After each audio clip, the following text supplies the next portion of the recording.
सोचिए अगर आप महाराष्ट्र में एक दुकानदार से सिर्फ हिंदी में बात करें और आपको पीट दिया जाए। क्या मतलब? मराठी आता, मेरे को नहीं आता मराठी, क्या क्यों नहीं करेगा आता? फिर? क्यों नहीं आता? क्या करेगा? मराठी में क्या बात करेगा? अगर एक डिलीवरी बॉय को सिर्फ इसलिए पेमेंट ना मिले क्योंकि उसने मराठी नहीं बोली, हरियाणात जाऊन राहायचं क्यों? मराठीत नाही येत नाही थे बट क्यों जबरदस्ती मराठी बोलने का? पण क्यों? है यहाँ पे ऐसे ही। कौन बोला इसे? आम्हाला येत नाही हिंदी। नहीं आते तो फिर नहीं ऑर्डर करने का ना। और अगर महिलाओं को सिर्फ एक्सक्यूज मी कहने पर सड़क पर घेर लिया जाए,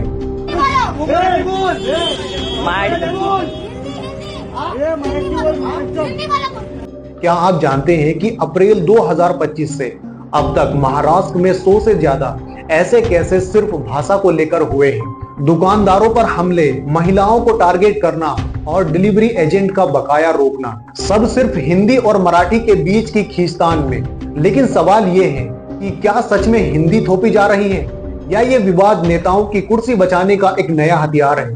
क्या महाराष्ट्र में हिंदी बोलना अब खतरे की बात हो गया है? क्या भाषा की लड़ाई वाकई जनता की है या सिर्फ वोट बैंक की? सबसे अहम सवाल, क्या भाषा लोगों को जोड़ रही है या बांट रही है? सच्चाई क्या है, आइए जानते हैं आज की इस वीडियो में। ऑर्डर करने का ना। हाँ? अप्रैल 2025 में महाराष्ट्र सरकार ने एक गवर्नमेंट रिजोल्यूशन निकाला। इसमें कहा गया कि प्राइमरी स्कूलों यानी कक्षा 1 से लेकर कक्षा 5 तक में मराठी और इंग्लिश के अलावा हिंदी को थर्ड लैंग्वेज बनाया जाए। सरकार का तर्क साफ था, ये नेशनल एजुकेशन पॉलिसीज 2020 के 3 भाषा फॉर्मूले पर डिपेंड है, जिसमें कम से कम 2 इंडियन लैंग्वेज पढ़ाना जरूरी है। उनका कहना था कि बच्चे अगर हिंदी सीखेंगे तो नेशनल लेवल पर ज्यादा अपॉर्चुनिटीज मिलेंगे और ये किसी तरह का फोर्स नहीं बल्कि एक एजुकेशनल इंप्रूवमेंट है। लेकिन यही जगह सबसे बड़ा विवाद खड़ा करती है। अपोजिशन पार्टियां और कई कल्चरल ग्रुप्स ने इसे हिंदी इंपोजिशन बताया। उनका कहना था कि महाराष्ट्र की पहचान मराठी लैंग्वेज से है। अगर स्कूलों में हिंदी को थर्ड लैंग्वेज के रूप में फिक्स कर दिया गया तो कहीं ना कहीं मराठी को धीरे धीरे बैकफुट पर जाना पड़ेगा। यही नहीं, उन्होंने ये भी कहा कि महाराष्ट्र के बच्चे पहले से ही 2 लैंग्वेज यानी मराठी और इंग्लिश का बोझ उठा रहे हैं। अब हिंदी को अनिवार्य करने से उनका फोकस बट जाएगा। दूसरी तरफ सरकार ने जून 2025 में गवर्नमेंट रिजोल्यूशन को संशोधित किया और कहा बच्चों को अगर हिंदी की जगह कोई दूसरी इंडियन लैंग्वेज पढ़नी है तो वो भी चुन सकते हैं, यानी थ्योरेटिकली विकल्प खुला था। लेकिन क्राइटिक्स का कहना था कि असलियत में ये विकल्प बस ऑन पेपर है क्योंकि डिफॉल्ट लैंग्वेज हमेशा हिंदी ही रहेगी। और फिर 29 जून 2025 को सीएम देवेंद्र फडणवीस ने कैबिनेट मीटिंग में ये गवर्नमेंट रिजोल्यूशन पूरी तरह से कैंसिल कर दिया। उन्होंने एक नई कमेटी बनाई जिसकी अगुवाई डॉक्टर नरेंद्र जाधव करेंगे और ये कमेटी नई भाषा नीति का खाका तैयार करेगी। सीएम ने कहा मराठी हमारा सेंटर पॉइंट है, कोई इंपोजिशन नहीं। लेकिन अगस्त 2025 तक टेंशंस बाकी है, प्रोटेस्ट, वायलेंस और सोशल मीडिया पर डिबेट्स। तो क्या ये असली इशू है लैंग्वेज आइडेंटिटी का या बीएमसी यानी कि Brihan Mumbai municipal corporations elections 2025 में होने वाले से पहले अपोजिशन का स्टंट है? सेंसस ऑफ इंडिया 2011 की रिपोर्ट के मुताबिक महाराष्ट्र में 69% लोग मराठी बोलते हैं और 13% हिंदी और बाकी उर्दू, गुजराती, तमिल वगैरह। मुंबई में तो हिंदी स्पीकर्स 40% तक है। माइग्रेशन की वजह से 2001 से 2011 तक हिंदी बोलने वालों में 40% बढ़ोतरी हुई। यह दिखाता है कि महाराष्ट्र मल्टीलिंगुअल है लेकिन मराठी डोमिनेंट है। अब दोस्तों कंपेयर करते हैं इस रिजोल्यूशन को लाने का गवर्नमेंट को क्या फायदा है और स्टूडेंट को क्या नुकसान है और क्या फायदा है। महाराष्ट्र में हिंदी भाषा को स्कूलों में अनिवार्य बनाने का फैसला सामने आता है। पहली नजर में ये कदम बच्चों के लिए फायदेमंद दिखता है। वजह साफ है, अगर बच्चे हिंदी सीखेंगे तो उन्हें पूरे भारत में कम्युनिकेशन आसान लगेगा। नौकरियां, प्रतियोगी परीक्षाओं और सेंट्रल लेवल की पोस्ट में हिंदी जानना उनके लिए एक अतिरिक्त ताकत बनेगा, यानी भविष्य में उन्हें और ज्यादा अपॉर्चुनिटीज मिल सकते हैं। लेकिन यही फैसला दूसरी तरफ एक बड़ा सवाल भी खड़ा करता है। महाराष्ट्र की अपनी पहचान उसकी मराठी भाषा और संस्कृति है। अगर स्कूलों में हिंदी को ज्यादा जगह दी जाती है तो क्या धीरे धीरे मराठी की पकड़ कमजोर होगी? माता पिता और स्थानीय समाज को यही डर सताता है कि उनकी भाषा और संस्कृति को पीछे धकेला जा रहा है। अब बात करें राजनीति की तो बीजेपी के लिए यह फैसला सिर्फ एजुकेशन का नहीं बल्कि राजनीति का भी हिस्सा है। उनकी सोच ये है कि हिंदी के जरिए वन नेशन वन लैंग्वेज की छवि को मजबूत किया जाए। इससे उनका वोट बैंक बढ़ सकता है, क्योंकि वे हिंदी बोलने वाले लोगों को अपने साथ जोड़ना चाहते हैं। साथ ही वह ये दिखाना चाहते हैं कि महाराष्ट्र भी अब हिंदी पट्टी के साथ खड़ा है, यानी बीजेपी का फायदा राजनीतिक और वैचारिक है। तो इसका नतीजा ये निकलता है कि बच्चों को इसका फायदा मिलेगा रोजगार और अवसर के लेवल पर, लेकिन दूसरी तरफ महाराष्ट्र की स्थानीय संस्कृति और भाषा पर दबाव बढ़ेगा। और जहां बच्चों के लिए ये शिक्षा का मुद्दा है, वहीं बीजेपी के लिए ये चुनावी और राजनीतिक रणनीति है। अब यहाँ पर नेशनल एजुकेशन पॉलिसीज 2020 क्या कहता है? ये 3 लैंग्वेजेस फॉर्मूला प्रमोट करता है, जहां स्टूडेंट को मीडियम लैंग्वेज, एक रीजनल और एक नेशनल या इंटरनेशनल लैंग्वेज सीखनी होती है, लेकिन फ्लेक्सिबल है। स्टेट डिसाइड कर सकते हैं, कोई स्ट्रिक्ट इम्पोजिशन नहीं है।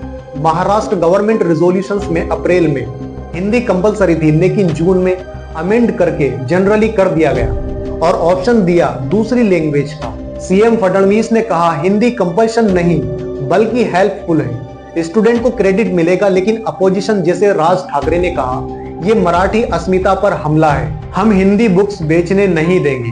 उद्धव ठाकरे ने इसका सपोर्ट किया और तमिलनाडु के सीएम स्टालिन ने भी कहा ये पूरे देश को एंटी हिंदी मूवमेंट बूस्ट देगा। लेकिन यहाँ पर एक इंटरेस्टिंग फैक्ट है, ये पॉलिसी उद्धव ठाकरे के टाइम में शुरू हुई थी जब उद्धव ठाकरे सीएम थे। 2020 में मशेलकर कमेटी ने रिकमेंड किया 3 लैंग्वेज फ्रॉम क्लास फर्स्ट, लेकिन अपोजिशन अब इसे बीजेपी की हिंदी पुश कह रही है। ये डाटा दिखाता है कि इशू रियल है, लेकिन पॉलिटिकल एंगल भी। लेकिन यहाँ बड़ा सवाल ये है, क्या ये सिर्फ नंबर का गेम है या लोगों की जिंदगी पर असर डाल रहा है? चलिए कुछ रियल लाइफ केसेस देखते हैं। जून 2025 में मीरा रोड पर एक स्वीट शॉप ओनर को महाराष्ट्र नवनिर्माण सेना वर्कर्स ने पीटा, क्योंकि वो कस्टमर से हिंदी में बात कर रहा था। वीडियो वायरल हुआ जहां वो चिल्ला रहे थे महाराष्ट्र में मराठी बोलो। और इसी तरह अप्रैल में ठाणे में महिलाओं पर अटैक, वो एक्सक्यूज मी कह रही थी और आरोप लगा मराठी ना बोलने का। मई में मुंबई में एक डिलीवरी एजेंट को पेमेंट नहीं दिया गया क्योंकि वो मराठी नहीं बोलता था।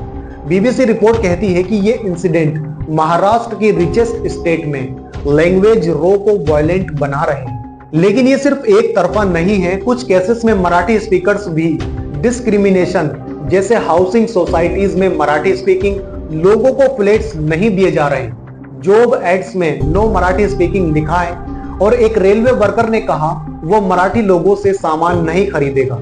ये दिखाता है कि इशू दोनों तरफ है। एक्स पर पोस्ट में कई लोगों ने लिखा कि महाराष्ट्र में मराठी चलेगी, हिंदी नहीं, लेकिन कुछ कहते हैं वायलेंस गलत है, रेस्पेक्ट सबकी होनी चाहिए। अगस्त 2025 तक भी पोस्ट आ रहे हैं, जैसे एक यूजर्स ने कहा बीजेपी हिंदी प्रमोट कर मराठी को डिमेंड कर रही है। अब ये केसेस देखने के बाद साफ है कि इशू इमोशनल है, लेकिन इसके पीछे पॉलिटिकल प्लेयर्स कौन है? चलिए एक मैपिंग करते हैं। बीजेपी जो कि हिंदी को प्रमोट कर रही है क्योंकि हिंदी स्पीकिंग माइग्रेंट्स उनके वोटर्स हैं, और वो कहते हैं ये नेशनल एजुकेशन पॉलिसीज का पार्ट है, कोई इम्पोजिशन नहीं। सीएम फडणवीस ने वार्निंग दी, लैंग्वेज पर हुलिगनिज्म नहीं चलेगा, हिंदी पर बेटिंग करने वालों पर एक्शन होगा। पॉलिटिकल मैपिंग देखने के बाद चलिए कानून क्या कहता है, क्योंकि ये डिसाइड करेगा क्या इम्पोजिशंस रियल है। आर्टिकल 343, हिंदी यूनियन की ऑफिशियल लैंग्वेज है लेकिन राष्ट्रभाषा नहीं। अक्सर लोग कहते हैं कि हिंदी हमारी नेशनल लैंग्वेज है, लेकिन ये सच नहीं है। भारत में किसी भी लैंग्वेज को नेशनल लैंग्वेज घोषित ही नहीं किया गया है। संविधान के अनुच्छेद 343 में साफ लिखा है कि हिंदी देवनागरी लिपि में हमारी ऑफिशियल लैंग्वेज यानी राजभाषा है। इसका मतलब है कि सरकार का ज्यादातर कामकाज हिंदी और अंग्रेजी में होता है। भारत में 22 अनुसूचित लैंग्वेज है और हर राज्य की अपनी अपनी प्रमुख लैंग्वेज है। तो फर्क ये है, नेशनल लैंग्वेज देश की एकमात्र पहचान वाली भाषा होती है, लेकिन भारत में इतनी अलग अलग लैंग्वेज के कारण किसी एक को नेशनल लैंग्वेज नहीं बनाया। हिंदी हमारी ऑफिशियल लैंग्वेज है लेकिन नेशनल लैंग्वेज नहीं, मतलब स्टेट पर फोर्स नहीं है। 8 शेड्यूल में मराठी प्लस हिंदी दोनों हैं। ऑफिशियल लैंग्वेज एक्ट 1963 के अकॉर्डिंग स्टेट अपनी लैंग्वेज चुन सकती है। नेशनल एजुकेशन पॉलिसीज 2020 के अकॉर्डिंग फ्लेक्सिबिलिटी है, थर्ड लैंग्वेज में कोई स्ट्रिक्ट हिंदी नहीं। अब सारे एंगल देखने के बाद यहाँ पर एक सवाल उठता है, ये सब अब क्यों हो रहा है? अप्रैल 2025 में गवर्नमेंट रिजोल्यूशन आया जब बीएमसी इलेक्शन नजदीक थे। मुंबई में मराठी प्राइड बड़ा वोटिंग इशू है।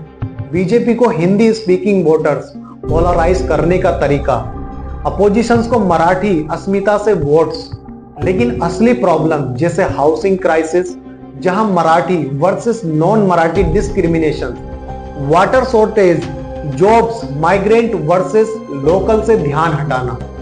ट्विस्ट यहां ये है, क्या BJP one nation one language की तरफ पुश कर रही है जैसे अपोजिशन एक्यूज करती है, या ये फिर लोगों को बांटने का एक तरीका है रियल इश्यू से? रेणुका शाह ने जैसी एक्टर ने कहा, slapping people want help Marathi मतलब वायलेंस सॉल्यूशन नहीं है। मेरा मानना है कि भाषा बच्चों के लिए सीखने का जरिया होना चाहिए, ना कि उनके भविष्य पर ताला लगाने का हथियार। अगर बच्चे अपनी मातृभाषा या स्थानीय भाषा में पढ़ेंगे तो समझना आसान होगा और उनकी नींव मजबूत बनेगी। लेकिन सरकार को यह भी समझना होगा कि सिर्फ एक भाषा थोप देने से बच्चों का ग्लोबल एक्सपोजर और करियर सीमित हो सकता है। आज की दुनिया में अंग्रेजी एक स्किल है जिसे नजरअंदाज नहीं किया जा सकता। इसलिए सही समाधान यही है कि बच्चों को उनकी मातृभाषा में मजबूत आधार मिले, लेकिन अंग्रेजी और दूसरी भाषाओं तक भी उनकी पहुंच बनी रहे। असली फायदा तभी होगा जब शिक्षा राजनीति से ऊपर उठकर बच्चों के भविष्य को ध्यान में रखकर दी जाए, वरना भाषा एक अवसर नहीं बल्कि एक सीमा बनकर रह जाएगी। उम्मीद करता हूं वीडियो इंफॉर्मेटिव लगा होगा। वीडियो को ज्यादा से ज्यादा शेयर कीजिए ताकि ये इंफॉर्मेशन हर किसी तक पहुंच सके। Thank you.